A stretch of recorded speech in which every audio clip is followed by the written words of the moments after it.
Hello friends welcome back to my YouTube channel magic of cooking.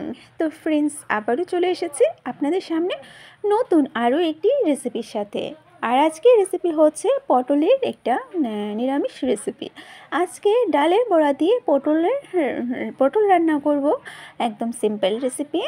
তো কিভাবে আজকে এই পটলের রেসিপিটা করব সেটাই আমি আপনাদের সাথে শেয়ার করব। তো ডালের বড়া দিয়ে আজকে পটল রান্না করছি, সাথে আলু নেব। তো আলু পটল দিয়ে ডালের বড়ার একটা তরকারি রেসিপি শেয়ার করব। তাহলে চলুন এবারে আমরা দেখে নেব রেসিপিটা। এই রেসিপি করার জন্য এখানে দেখুন আমি নিয়ে নিয়েছি পটল পরিমাণ মতো। এবারে পটলের সামনের আর পেছনের অংশটাকে কেটে পটলের খোসাটাকে ছাড়িয়ে নেব। তো ভালো করে পটলটাকে কেটে তারপরে ভালো করে ধুয়ে নিয়ে আসছি। পটলটাকে আমি গোল গোল করে কাটবো, মানে মাঝ বরাবর আমি একটা পটলকে দু টুকরো করে কেটে নিচ্ছি। আপনারা চাইলে লম্বালম্বিভাবে করে এই রান্নাটা করতে পারেন, তবে এইরকম করলে সুন্দর হয় কি দেখতে, সেটার জন্য এইরকমই আমি পটলটাকে কেটে নেব। তো এখানে পটলটা কাটা হয়ে গেছে, আর দেখুন আমি পটলটাকে এরকম একটা পটলকে দু টুকরো করে কেটে নিয়েছি এইরকম। তো এবারে পটলটা আমার ধোয়া হয়ে গেছে। আর রান্না করতে বাকি যা উপকরণ লাগছে সেটার মধ্যে তো আমরা আগেই বলেছি যে ডালের বড়া দিয়ে করছি। তো আর সাথে নিয়েছি আলু। তো এখানে দেখুন আমি আলুগুলোকে বড় বড় করে কেটে নিয়েছি, এইরকম টুকরো করে কেটে ভালো করে ধুয়ে নিয়েছি। সাথে বেশ কয়টা কাঁচা লঙ্কা নিয়ে নিয়েছি। আর এখানে যে আমি ডালের বড়া দিয়ে রেসিপিটা করব, তো দেখুন এখানে আমি ডালটাকে পেস্ট করে নিয়েছি একটা মিক্সির মধ্যে। আর এখানে আমি মটর ডাল দিয়ে করছি বড়াটা, এই রেসিপিটা। তো এখানে মটর ডালের পরিবর্তে আপনারা মসুর ডাল বা মুগ ডাল দিয়েও কিন্তু বড়াটা তৈরি করে এই রান্নাটা করতে পারবেন। যেহেতু আমার পেস্ট করা হয়ে গেছে ডালটা, এবারে আমরা ডালটাকে বড়া বানানোর জন্য এখানে মশলা এড করে নেব। যা যা মশলা আমরা বড়ার মধ্যে ব্যবহার করি সেই সব মশলাই দেব। তবে যেহেতু বড়াটা করে আমি তরকারি রান্না করব, সেই কারণে এখানে আমি অনেক বেশি মশলা ইউজ করব না, নানান রকমের সিম্পল মশলা, হলুদ, তারপরে হলুদের গুঁড়ো, লঙ্কা গুঁড়ো আর নুনটা পরিমাণ মতো দিয়ে দিয়েছি। এই মশলা দিয়ে এবারে আমরা বড়াটা তৈরি করে নেব। ভালো করে এবারে মিশিয়ে নেব মশলার সাথে ডালটাকে, একটু ভালো করে মেশাতে হবে। যত বেশি মেশাবো তত বেশি কিন্তু বড়াগুলো ফুলে উঠবে, মানে যত বেশি ফেটাবো। তো এবারে কিন্তু আমি ভালো করে মশলার সাথে ডালটাকে ফেটিয়ে নেব। তো সাথে থাকুন আর শেষ পর্যন্ত দেখতে থাকুন, আশা করি ভালো লাগবে। তো একটু সময় নিয়ে এবারে আমি ডালটাকে ফেটিয়ে নিচ্ছি। দেখুন খুব ভালো করে এইভাবে আমি এই মিক্সির মধ্যেই ফেটিয়ে নিচ্ছি। আপনারা চাইলে এটা অন্য পাত্রের মধ্যে নিয়েও এটাকে ভালো করে ফেটিয়ে নিতে পারেন। তো আমি আর ঝামেলা করছি না, মিক্সির মধ্যেই ভালো করে মিশিয়ে নিচ্ছি। আর আরেকটা কথা হচ্ছে, এখানে আপনারা চাইলে কাঁচা লঙ্কা কুচি দিতে পারেন। তো আমি আর কাঁচা লঙ্কা কুচিটা দিইনি, আর যেহেতু নিরামিষ রান্না করছি তাই এখানে আমি রসুন বা পেঁয়াজ কোনো কিছুই ইউজ করছি না। আপনারা চাইলে সেটাও করে বড়াটাকে করতে পারেন। তো আমার কিন্তু বড়াগুলো ভালো করে মেশানো হয়ে গেছে সব কিছুর সাথে, আর খুব ভালো করে দেখুন আমি ফেটিয়ে নিয়েছি। এবারে আমরা রান্নাটা শুরু করব। সবার প্রথমে বড়াগুলোকে ভেজে নেব, আর বড়াগুলো ভাজার জন্য একটা কড়াই ভালো করে গরম করে নিয়েছি। এবারে দিয়ে দেবো সাদা তেল। আর এই রান্নাটা আমি পুরোপুরি সাদা তেলেই করব। প্রথমে ডালের বড়াগুলোকে ভেজে নিচ্ছি। আর ডালের বড়াগুলো আমি ছোট ছোট করে ভেজে নেব। আর দেখুন এখানে অল্প অল্প করে আমি হাত দিয়ে দিয়ে দিচ্ছি। তো আপনারা আপনাদের পছন্দ মতো বড়ার সাইজটাকে ছোট বড় করে নেবেন। একসাথে অনেকগুলো ভেজে নেব, আর আমি দুবারে সমস্ত বড়া ভেজে তুলে নেব।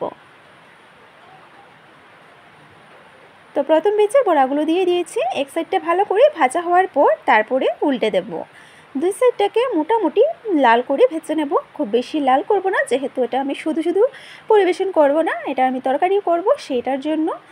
আর এবারে কিন্তু দেখুন এক সাইডটার কালার চেঞ্জ হয়ে গেছে, আমি এবারে উল্টে দিচ্ছি। প্রথম দিকে যেগুলো দিয়েছিলাম সেগুলো কিন্তু অনেকটাই কালার চেঞ্জ হয়ে গেছে, আর পরেরগুলো একটু একটু রয়েছে, তো সেটাও হয়ে যাবে। আর বড়া ভাজার সময় আমি গ্যাসের আঁচটাকে একদম লোতে করে দিয়েছি, কারণ যে কোনো ভাজা বড়া করতে গ্যাসের আঁচটাকে লোতে রেখে করলে পরে ভাজা বড়াগুলো ভিতর থেকে ভালো করে ভাজা হয়, না হলে কিন্তু আবার উপরটা কালার চলে আসবে, ভেতরটা কাঁচাই থেকে যাবে। তো প্রথম বেচারগুলো আমি ভালো করে ভেজে নিয়েছি উল্টে পাল্টে লাল করে। এবারে তেল ঝরিয়ে তুলে নেব। এবারে পরের বেচের বড়াগুলোকে ভেজে নিচ্ছি। এইভাবে করে পরের বেচের বড়াগুলোকে আমি ভেজে নেব, আর মোটামুটি লাল করেই ভেজে নেব। তো যারা প্রথমবারের মতো আমার আজকের এই ভিডিওটি দেখছো তারা প্লিজ ভিডিওটি শেষ পর্যন্ত দেখবেন, ভালো লাগলে লাইক শেয়ার সাবস্ক্রাইব করে পাশে থাকবেন আর কমেন্টের মাধ্যমে অবশ্যই জানাবেন কেমন হয়েছে আমার আজকের এই রেসিপিটা। তো দেখুন পরের ব্যাচের বড়াগুলোরও কিন্তু এক সাইড পুরোপুরি ভাজা হয়ে গেছে, আমি উল্টে দিচ্ছি। তো উল্টে পাল্টে আমি দুবারই সমস্ত বড়া ভেজে নিলাম। তো দেখুন এখানে কিন্তু সমস্ত বড়া আমার ভাজা হয়ে গেছে, ডালের বড়াগুলো। এবারে ডালের বড়াগুলোকে তেল ছড়িয়ে তুলে নিতে হবে। আর কালারগুলো দেখুন কতটা সুন্দর হয়েছে। ব্যাস এবারে কিন্তু আমরা মূল রান্নাতে চলে যাব। প্রথমে আমরা আলুগুলোকে ভেজে নেব তেলের মধ্যে। পরিমাণ মতো নুনটা দিয়ে দিচ্ছি আর সামান্য হলুদের গুঁড়ো দিয়ে দেব। এবারে আলুগুলোকে লাল করে ভেজে নেব। অনবরত নাড়াচাড়া করতে করতে আমি আলুগুলোকে ভেজে নিচ্ছি। আর যেহেতু আলুগুলো অনেকটাই বড় বড় করে কেটে রেখেছিলাম সেই জন্য আমি একটু সময় নিয়ে আলুগুলোকে ভেজে নিলাম। আলু ভাজা হয়ে গেছে, এবারে তেল ছড়িয়ে আলু ভাজাগুলোকে তুলে নিচ্ছি।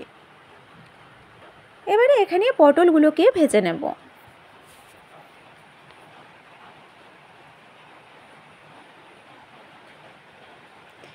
আবারও অল্প নুন এখানে দিয়ে দিচ্ছি। ব্যাস এবার অনবরত নাড়াচাড়া করতে করতে আমি পটলটাকে ভেজে নেব। আর এখানে আমি শুধু নুন দিয়েও পটলটাকে ভেজে নিচ্ছি, আপনারা চাইলে সামান্য হলুদের গুঁড়োও দিয়ে দিতে পারেন। আমি শুধু নুন দিয়ে পটলগুলোকে নাড়াচাড়া করব।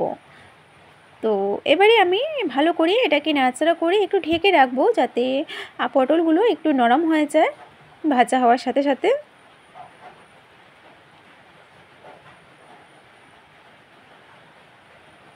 তো দেখুন আমি এখানে প্রায় 1 মিনিটের মতন এটাকে ঢাকনা দিয়ে ঢেকে রেখেছিলাম পটলটাকে।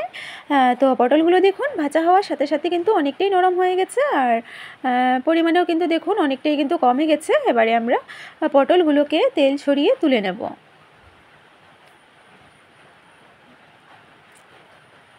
তো পটলগুলো ভেজে তুলে নিয়েছি, এবার সেই তেলের মধ্যে ফোড়নটাকে দিয়ে দেব। ফোড়নে দিয়ে দিলাম দুটো তেজপাতা, দু টুকরো করে দিয়ে দেবো একটা শুকনো লঙ্কা। তো তেজপাতা আর শুকনো লঙ্কাটাকে প্রথমে হালকা ভেজে নেব। তো দুটো উপকরণ হালকা ভাজা হওয়ার পর এবারে এখানে গোটা জিরে ফোড়নে দিয়ে দিচ্ছি। আপনারা এখানে গোটা জিরের পরিবর্তে 5 ফোড়ন বা কালো জিরেও চাইলে দিতে পারেন। ফোড়নটা যখন ভালো করে ভাজা হয়ে যাবে, মানে কালারটা চেঞ্জ হয়ে যাবে, তারপরে এখানে আমরা ভেজে রাখা আলুগুলোকে দিয়ে দেব। গ্যাসের আঁচটাকে এবারে লো টু মিডিয়াম আঁচে করে দিয়েছি। লো টু মিডিয়াম আঁচে করে আমি এবারে ভেজে রাখা সমস্ত আলু দিয়ে দিয়েছি। এবারে এখানে এক এক করে মশলা এড করে নিচ্ছি। হলুদের গুঁড়ো, লঙ্কা গুঁড়ো আর দিয়ে দেব জিরে বাটা। যে বাটিটার মধ্যে জিরেটা পেস্ট করে রেখেছিলাম সেই বাটিটা ধুয়ে অল্প জল এখানে আমি দিয়ে দিয়েছি ভালো করে ধুয়ে। এবারে আমরা মশলাটাকে কষিয়ে নেব। তো অল্প জল দিয়ে প্রথমে মশলাটাকে ভালো করে নাড়াচাড়া করে নিচ্ছি। তারপরে এখানে আমরা বাকি তো এখানে কিন্তু আমি মশলাটাকে খুব ভালো করে কষিয়ে নিয়েছি। আর মশলাটা এই অবস্থায় কষানোর পর এবার এখানে দিয়ে দিচ্ছি সামান্য ধনে গুঁড়ো। ধনে গুঁড়ো দিয়ে আবারও আমি মশলাটাকে একসাথে ভালো করে কষিয়ে নেব। পটলের একদম সহজ একটা নিরামিষ রেসিপি আজকে আমি আপনাদের সাথে শেয়ার করছি। তো কেমন লাগছে আমাকে অবশ্যই কমেন্টের মাধ্যমে জানাবেন। তো দেখুন এখানে কিন্তু আমি মশলাটা কষিয়ে আমি পটলটাকে দিয়ে দিয়েছি, ভেজে রাখা পটলগুলো দিয়ে আমি আবারও ভালো করে মশলার সাথে কষিয়ে নিয়েছি। তো পটল আলু একসাথে আমি মশলার সাথে কষিয়ে নিলাম। কষানোটা হয়ে গেছে, এবার এখানে পরিমাণ মতো গরম জল দিয়ে দেব। তো মশলাটা কষানোর পর আমি পটল দিয়ে দিয়েছি, সেটা আর আমি দেখাতে পারলাম না, ভিডিওর ক্লিপটা মানে দিতে পারিনি, অ্যাড করতে পারিনি। তো পটলগুলো দিয়ে আমি মশলার সাথে আবারও কষিয়ে নিয়েছি। পরিমাণ মতো গরম জলটা এবারে অ্যাড করে দিলাম। জলটা ভালো করে যাতে ফুটে ওঠে, মানে গ্রেভিটা যাতে ভালো করে ফুটে আসে সেই জন্য আমরা একটা ঢাকনা দিয়ে ঢেকে রাখবো। খুব ভালো করে এটাকে ফুটে আসা পর্যন্ত অপেক্ষা করব। আর যেহেতু আলুটাও ভাজা পটলটাও ভাজা আছে তাই খুব একটা বেশি সময় লাগবে না এটা রান্না করতে। আর এদিকে দেখুন আমি সমস্ত বড়াগুলোকে ভেজে একটা প্লেটের মধ্যে রেখে দিয়েছি। তো এটা সাইডে থাক, ততক্ষণে আমরা একটু অপেক্ষা করব। আর দেখুন এখানে ঝোলটা ভালো করে ফুটে এসেছে। তো আমাদের কিন্তু রেসিপিটা কিন্তু মোটামুটি হয়ে এসেছে। এভাবে ভালো করে ফুটে আসার পর এবারে আমরা এখানে ভেজে রাখা বড়াগুলোকে দিয়ে দেব। তো ভেজে রাখা ডালের বড়াগুলোকে দিয়ে দিলাম। আরও এটাকে রান্না করে নিতে হবে 3 থেকে 4 মিনিটের জন্য। বেশ কয়টা কাঁচা লঙ্কা এখানে দিয়ে দিয়েছি।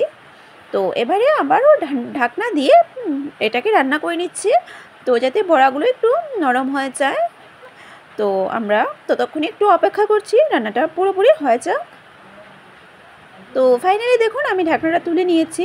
4 মিনিটের মতন আমি এটাকে রান্না করে নিয়েছি, আর আমার আজকের রেসিপিটা কিন্তু তৈরি হয়ে গেছে। পটল আলু নিরামিষ এই বড়া দিয়ে, ডালের বড়া দিয়ে তরকারিটা তৈরি। সব শেষে সামান্য চিনি এখানে আমি দিয়ে নামিয়ে নিচ্ছি। আপনারা এখানে সামান্য চিনি আর সামান্য ঘি বা গরম মশলা দিয়ে কিন্তু শেষ পর্যন্ত এটাকে নামিয়ে নিতে পারেন। তৈরি হয়ে গেল আমার আজকের এই রেসিপিটা। এবার একটা পাত্রের মধ্যে নিয়ে নিচ্ছি। তো কেমন হয়েছে আমার আজকের এই ডালের বড়া দিয়ে পটলের নিরামিষ তরকারি রেসিপিটা। আমার আজকের এই রেসিপিটা যদি আপনাদের ভালো লেগে থাকে তাহলে লাইক করবেন, শেয়ার করবেন, আর সাবস্ক্রাইব করে পাশে বেল আইকনটিতে ক্লিক করে দেবেন, যাতে আমার চ্যানেলে আপলোড করা ভিডিওগুলো সবার আগে আপনাদের কাছে পৌঁছে যেতে পারে। একদম সিম্পল রেসিপি, পটলের নানান রকমের রেসিপির মধ্যে খুবই সহজ একটা রেসিপি করে নিলাম। ডালের বড়া দিয়ে পটল রান্না তৈরি। কমেন্টের মাধ্যমে অবশ্যই জানাবেন কেমন হয়েছে। আবারও চলে আসবো আপনাদের সামনে এইরকম নতুন নতুন রেসিপির সাথে। সবাই ভালো থাকবেন, সুস্থ থাকবেন। Tata, bye bye.